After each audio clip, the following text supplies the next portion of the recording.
Hi friends, ఎలా ఉన్నారు friends? Lahore city ఈ పేరు వినగానే ఇది ఏదో ఒక గొప్ప నగరం అని అనుకుంటారు. నిజానికి ఇది ఒకప్పుడు గొప్ప నగరమే. కానీ ఇప్పుడు ఈ నగరం గురించి వింటుంటే ఒళ్ళు గగ్గురు పొడుస్తుంది. ప్రస్తుతం ఈ ప్రపంచంలోనే అత్యంత డర్టెస్ట్ సిటీగా ఈ లాహోర్ గురించి చెప్తూ ఉంటారు.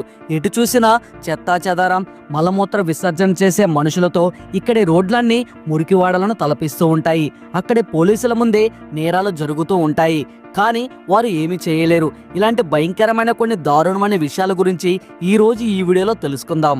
కాబట్టి ఈ వీడియోలో చాలా ఇన్ఫర్మేషన్ ఉంటుంది. సో ఈ వీడియోని ఎక్కడా స్కిప్ చేయకుండా పూర్తిగా ఎండ్ వరకు చూడండి. అలాగే ఈ వీడియోకి మీ సపోర్ట్గా జస్ట్ లైక్ చేయండి చాలు. ఇలాంటి మరెన్నో అద్భుతమైన వీడియోలను మీరు మిస్ కాకుండా చూడాలి అంటే మన ఛానల్కి ఇప్పుడే సబ్స్క్రైబ్ చేసుకొని పక్కనే ఉన్నటువంటి బెల్ ఐకాన్ని క్లిక్ చేసి యాక్టివేట్ చేసుకోండి. ఇంకా లేట్ చేయకుండా వీడియోలకైతే వెళ్ళిపోదాం. Let's get into start our video. Friends, మన దాయాది దేశమైన పాకిస్తాన్లో ఉన్న లాహోర్ యొక్క జనాభా 2023 నాటికి 1,70,00,000. ఈ లాహోర్ ప్రపంచంలోనే 27వ అతిపెద్ద నగరంగా చెప్పబడుతుంది. ఒకే నగరంలో 1,70,00,000 మంది జనాభా అంటే మామూలు విషయం కాదు. ఈ నగరం యొక్క మొత్తం విస్తీర్ణం 1772 స్క్వేర్ కిలోమీటర్లు మాత్రమే. ఇంత చిన్న నగరంలో ఊపిరి ఆడని జనంతో ఇరుగ్గా ఉంటారు ఇక్కడ ప్రజలు. ఈ నగరానికి వాయువు దిక్కున రావి నది ప్రశాంతంగా ప్రవహిస్తూ ఉంటుంది.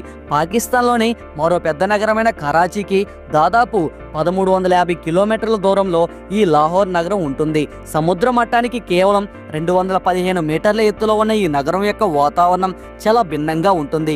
వేసవకాలం వస్తే చాలు ఇక్కడ ఉష్ణోగ్రతలు ఏకంగా 50 డిగ్రీల సెల్సియస్ వరకు మండిపోతాయి. 50 డిగ్రీలు అంటే మామూలు విషయం కాదు. అదే చలికాలంలో ఇక్కడ ఉష్ణోగ్రతలు ఒక్కసారిగా -2 సెల్సియస్ డిగ్రీలకి పడిపోతాయి. ఇంతటి భయంకరమైన వాతావరణంలో అక్కడ ప్రజలు నివసిస్తున్నారు.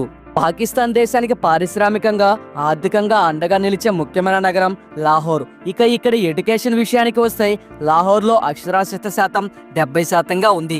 చదువుకున్న వారు ఒక మాదిరిగా ఉన్నా కూడా అభివృద్ధిలో మాత్రం ఎక్కడో ఆగిపోయింది. దీనికి ఇలాంటి పరిస్థితులు రావడానికి ముఖ్య కారణం ఆ దేశ పాలకులే. పురాణాల ప్రకారం హిందువుల ఆరాధ్య దైవం శ్రీరాముడి కుమారుడైన లవుడు లోహార్ని స్థాపించాడని చరిత్ర చెబుతుంది. అంతేకాదు, లవునికి సంబంధించిన టెంపుల్ లాహోర్ సిటీలోని కోటలో ఉంది. ఈ ఆలయం ఇప్పటికీ చెక్కు చెదరకుండా అలానే ఉంది. ఈ నగరానికి లాహోర్ అనే పేరు కూడా లవుడి పేరు మీదే వచ్చిందని చరిత్రకారులు చెబుతున్నారు.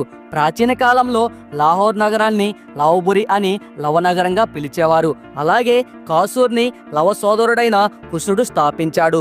సారే జహాసే అచ్చా హిందుస్థాన్ అమారా ఈ గేయాన్ని రాసిన రచయిత ఇక్బాల్ లాహోర్కి చెందినవాడే. అఖండ భారత్లోని లాహోర్ పట్టణంలో జన్మించిన అల్లా మహమ్మద్ ఇక్బాల్ ఒక గొప్ప కవి, అలాగే ఒక గొప్ప రాజకీయ నాయకుడు. భారతదేశ స్వతంత్రం పోరాట ఉద్యమం రూపుదిద్దుకుంటున్న సమయంలో ఇక్బాల్ తన భావాలను శక్తివంతమైన కవితల ద్వారా తెలియజేశాడు. 1904లో ఇతను రచించిన సారా జిహాసే హచ్చా హిందుస్థా హమారా అనే దేశభక్తి గీతం ఇప్పటికీ భారతదేశ హృదయాలలో నిలిచిపోయింది. ఇక మొఘల్ పాలన విషయానికి వస్తే మొఘలు లాహోర్లో అద్భుతమైన కట్టడాలను నిర్మించారు. ముఖ్యంగా అక్బర్ జహంగీర్ పాలనలో లాహోర్ మొఘల్ సామ్రాజ్యానికి రాజధానిగా ఉండేది. ఇక 1768 నుండి 1849 వరకు లాహోర్ సిక్కుల పాలనలో ఉండేది. మహారాజా రంజిత్ సింగ్ లాహోర్ని తన సామ్రాజ్యానికి రాజధానిగా చేశారు.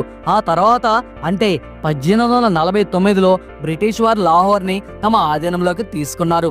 ఆ కాలంలో లాహోర్లో చాలా మార్పులు వచ్చాయి. ఇక స్వతంత్రం తర్వాత 1947లో భారతదేశం నుండి విడిపోయిన పాకిస్తాన్లో లాహోర్ ఒక ముఖ్యమైన నగరంగా మారింది. 1965లో పాకిస్తాన్ భారత్ను తక్కువగా అంచనా వేసింది. వారి సైన్యం కాశ్మీర్లోకి చొచ్చుకొని రావడంతో పరిస్థితి ఉద్రిక్తంగా మారింది.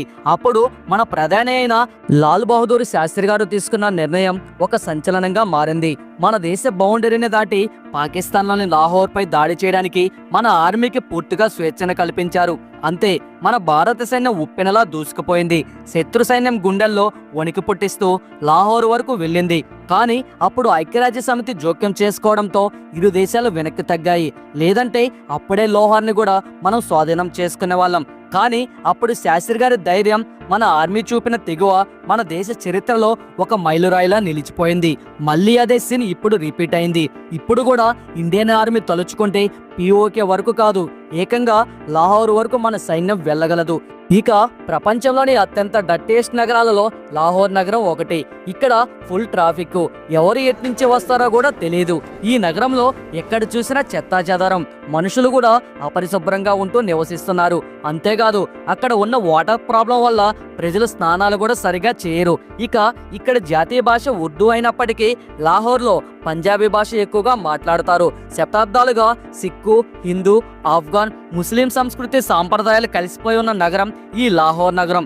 ఇక ఈ లాహోర్ యొక్క సాంప్రదాయ వంటకాలు ప్రపంచవ్యాప్తంగా చాలా ప్రసిద్ధి చెందాయి. అంతేకాదు ఇక్కడి స్ట్రీట్ ఫుడ్ 24 గంటలు నడుస్తూనే ఉంటాయి, కానీ వీటిలో ఏది కూడా శుభ్రంగా ఉండదు. ఇక లాహోర్లో చూడదగ్గ పర్యాటక ప్రదేశాల గురించి మాట్లాడుకుంటే లాహోర్ కోట, శిష్ మహల్, అలంగీర్ గేట్ వంటి మొఘల్ నిర్మించిన నిర్మాణాలతో పాటు లాహోర్ మ్యూజియం చరిత్రక మరియు సాంస్కృతిక కళాఖండాలకు నిలయం. అలాగే ఇక్కడి అనార్కలి బజార్ దక్షిణ ఆసియాలోనే పురాతనమైన మార్కెట్లలో ఇది కూడా ఒకటి. ఇక్కడ దొరకని వస్తువు అంటూ ఏది ఉండదు. సో ఫ్రెండ్స్, చూశారు కదా, ఇది లాహోర్ గురించిన కొన్ని అమేజింగ్ అండ్ ఇంట్రెస్టింగ్ విషయాల గురించి. మరి ఈ వీడియో కనుక మీకు నచ్చినట్లయితే లైక్ చేసి ఈ వీడియో మీద మీ అభిప్రాయం ఏంటి అనేది కామెంట్ రూపంలో తెలియజేయండి. అలాగే ఇలాంటి మరెన్నో ఇంట్రెస్టింగ్ వీడియోస్ కోసం వెంటనే మన ఛానల్ని సబ్స్క్రైబ్ చేయండి. Thanks for watching. నెక్స్ట్ వీడియోలో మళ్ళీ కలుసుకుందాం. జై హింద్ అండ్ జై భారత్.